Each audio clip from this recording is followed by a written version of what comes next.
some Oreos. You'll need about 36. Either put them in a Ziploc bag or a food processor and crush them. It should look something like this. Grab about a spoonful to save for later. Grab about 8 ounces of cream cheese and mix it in. After mixing, it'll look something like this. Now you'll need a baking sheet and line it with parchment paper. Roll the mixture into a ball and place it on the sheet.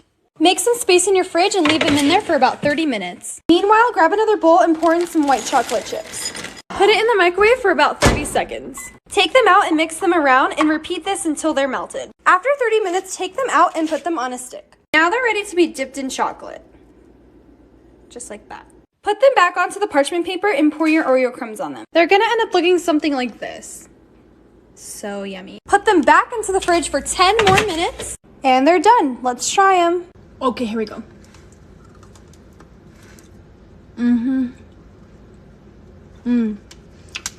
Now you know how to make Oreo balls.